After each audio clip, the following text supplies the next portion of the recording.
ክርስቲያኖችን አንድ ጥያቄ ልጠይቃችሁ። ክርስቶስ ህይወት ሰጪ ነው ወይስ ህይወት ነው? ህይወት ሰጪ ነው ወይስ ህይወት ነው? እሺ እንደተመለከታችሁት ወንድማችን የጠየቀን ሁለት ጥያቄ ነው። አንደኛው ክርስቶስን ማን ብላችሁ ነው የምትሰብኩት የምትገልጹት ነው ያለን። አንደኛው ጥያቄ ምንድነው? ህይወት ነው ህይወት ሰጪ ነው የምትሉት ወይስ ህይወት ነው የምትሉት ነው ብሎ ነው የጠየቀን። ያ ሙሉ ቪዲዮውን እሱ ጋር ገብታችሁ ማየት ትችላላችሁ።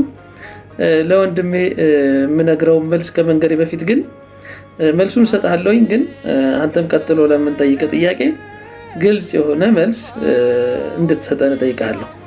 እኛ ኢየሱስ ክርስቶስን ከራሳችን ፈጥረን ሳይሆን ራሱ ኢየሱስ ራሱ ማን እንደሆነ የነገረንን ይዘን እንናገራለን እና የዮሐንስ ወንጌል ምዕራፍ 10 ቁጥር 28 ላይ እኔ የዘላለም ህይወትን እሰጣችኋለሁ ስለሚል ህይወትን ይሰጣል እንለዋለን። አንደኛው የጠየቀን ህይወት ነው ህይወት ነኝ ነው ብላችሁ የምትሰብኩት ወይስ ህይወት ይሰጣል ብላችሁ ስላልክ ማለት ነው። እሱ ህይወትን እሰጣችኋለሁ ስላለ ህይወትን ይሰጣል ህይወትን ታገኛላችሁ ብለን እንሰብካለን። ስለዚህ ለወንድማችን ላንተም ኢየሱስ ምን ይልሃል? ህይወትን እሰጣለሁ ይልሃል።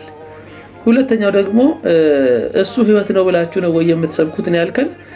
የዮሐንስ ወንጌል ምዕራፍ 11 ቁጥር 25 ላይ ኢየሱስም ትንሣኤና ህይወት እኔ ነኝ የሚያምንብኝ ቢሞት እንኳን ህያው ይሆናል ብሏል። ስለዚህ ራሱ ደግሞ ህይወት ነው ብለን እንሰብካለን ማለት ነው። ባጭሩ ኢየሱስ ህይወትን ይሰጣል፣ ኢየሱስ ራሱ ደግሞ ህይወት ነው ማለት ነው። አንተን ደግሞ መጠይቅህ ነው ምንድነው? ቁርአናችሁ በእውነት ያላህ ቃል ከሆነ አላህ ሁሉን አዋቂ ከሆነ ሱራ 516 ላይ ምን ይላል? ኢሳን አንተ ክርስቲያኖችን ማርያምን እንዲያመልኩ ነግረሃቸዋል ወይ? ማርያምን እንዲያመልኩ ነግረሃቸዋል ይላል። ሙሉ ዝርዝሩን አንብበው። እኛ ማርያምን መቼ አምልከን እናውቃለን ነው። ማርያምን ያመለከ አንድ ክርስቲያን አታገኝም። እና ቁርአናችሁ ከየት ነው ይሄንን ዕውቀት ያመጣው? አላህ አያውቅም ማለት ነው። መሐመድ አያውቅም የምትሉት የተሳሳተ ነው። አላህ ነው እንደውም የማያውቀው።